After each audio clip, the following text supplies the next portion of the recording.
Hey guys, Sierra Bailey here with Accel Commercial Real Estate. The video you're watching ties into our event in June, Accelerate. If you want to learn more about what you see today, scan the QR code on your screen or click the link in the description to get your tickets now before early bird pricing runs out. Enjoy the video.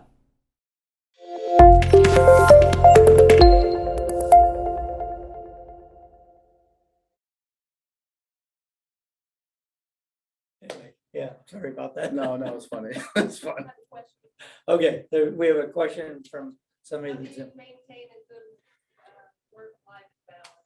So question is from somebody zooming in, how do you keep a good work-life balance? I think Yeah, part of what you just said kind of answers that, but it does. Having the discipline to execute it. So Yeah.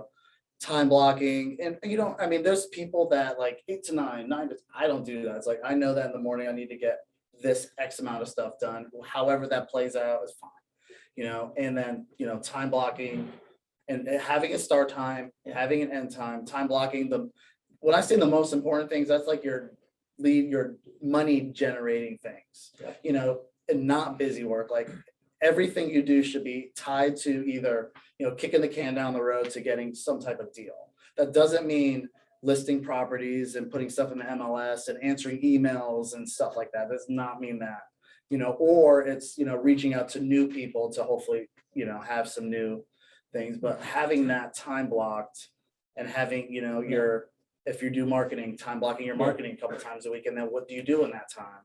I mean, and then blocking time for vacations and, times where we're just like, we just unplug. Like if we decide to unplug, I tell everybody I'm unplugging for 4 days.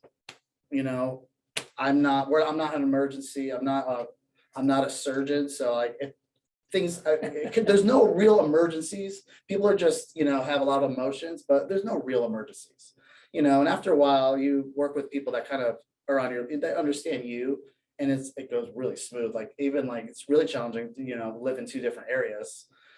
People, just setting the expectations. I mean, they are really receptive, and if you're setting the expectations is massive for sure. And then working with people that, they'll say no if you have a difficult person that doesn't really understand what they want. Yeah. So I know your fiance is involved in real estate Yep. too. So you guys have that, okay? Is she kind of the same way where after 5, Sure. that's so you don't get caught up in these, drawn out real estate conversations at 8 o'clock at night?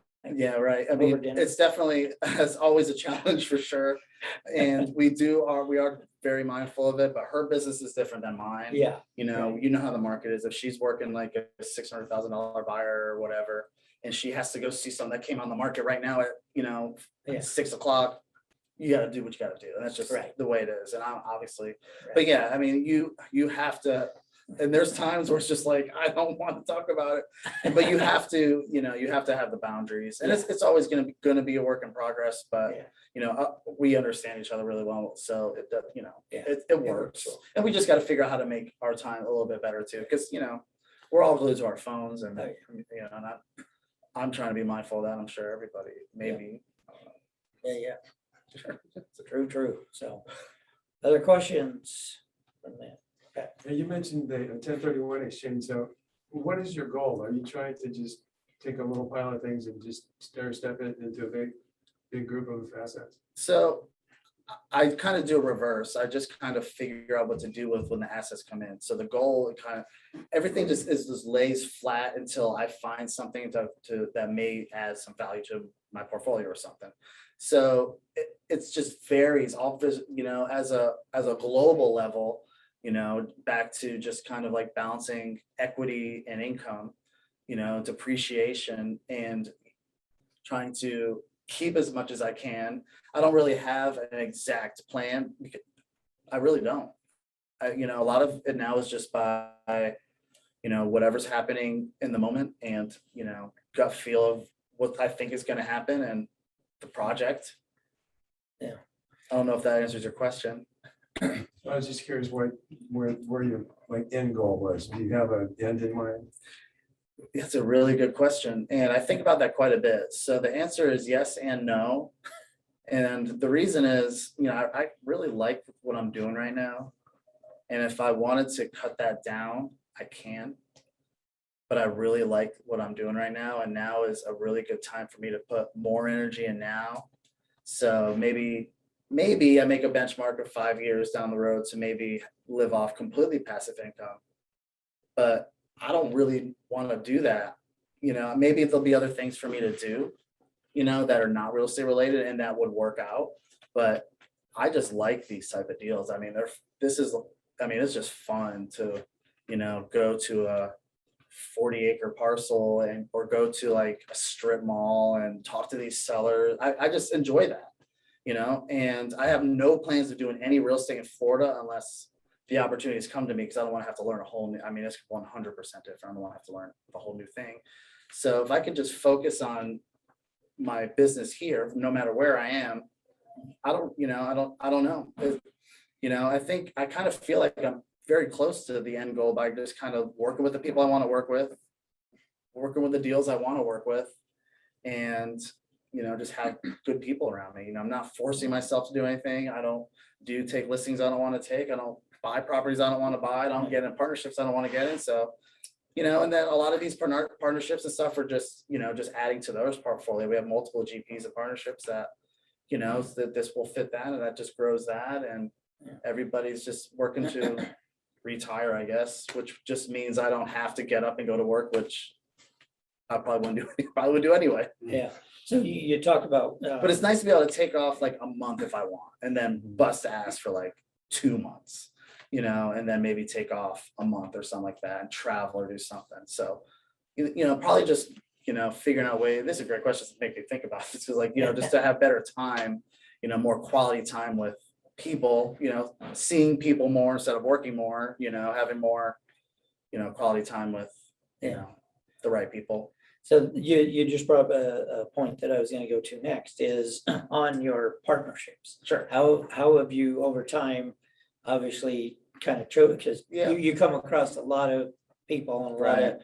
deals and probably a lot of people going, hey, great, how about we do? So how have you went about choosing which partners on what, what deals, and do you have Right. different partners on, say, if it's Oh, a yeah. multifamily, or different partner on 100%. land or development? Yeah. Yeah, all of that. So how have you kind of chosen who, and what, do you have criteria that you've used, or is it just a So gut feeling, oh, like this guy, I think we think a lot alike, or what have you used for?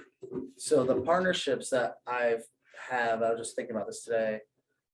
I've usually known the people that are in it for, probably at least 2 or 3 years. Yeah.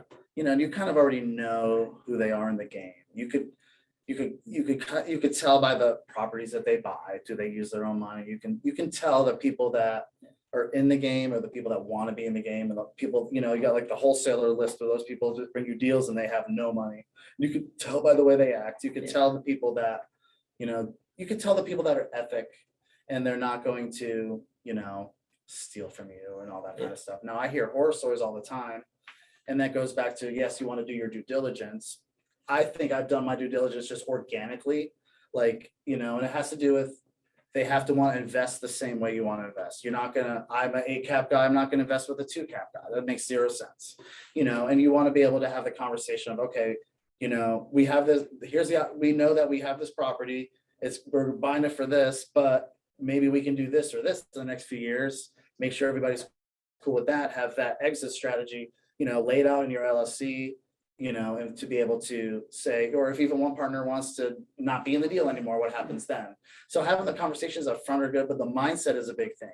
Like all of my partners and myself, like we're on a need to know basis. I mean, I won't talk to some people for months. I have an accountant, so she gets all the books for everything, and they probably have their accountants too, So, I've never had anything not balance out. So if I feel like my accountant's got their hands in it, and you got to remember, like people should want to have no problem giving you the social security number, signing on debt with you, being on a bank account with you. Like you should know that if you have a joint bank account with this person, that you will never miss anything. And we won't even hear a word for 8 months, and then we'll get a text, hey, I checked the books and everybody needs to take $5,000. Or hey, I'm gonna pay this $12 bill to Metro. Like, that's all it is, And if you And that's key, you know, because you don't want the overbearing person that maybe it doesn't have a lot going on. They don't really know I mean, you don't want the partner that just has money that doesn't know real estate. Yeah. Unless you can just say, hey, give me your money and I don't want to, I'll see you in 5 years when this exits, you know. That's a big thing too, because, and that's why I don't use a lot of private money and other people unless I Yeah. already have some type of relationship with them, because I don't want a dynamic or, to get in a place where maybe they have a bad financial things going on too, where it could affect me. Mhm. If you're about to get sued and go through, or you're going to take out $100 million, development deal. I mean, maybe I probably don't want to partner with someone like that because it doesn't make sense. Thanks for watching this video. If you like what you see, be sure to follow our Generational Wealth Learning series. On select Thursdays, we offer cutting-edge industry information that would normally cost thousands of dollars.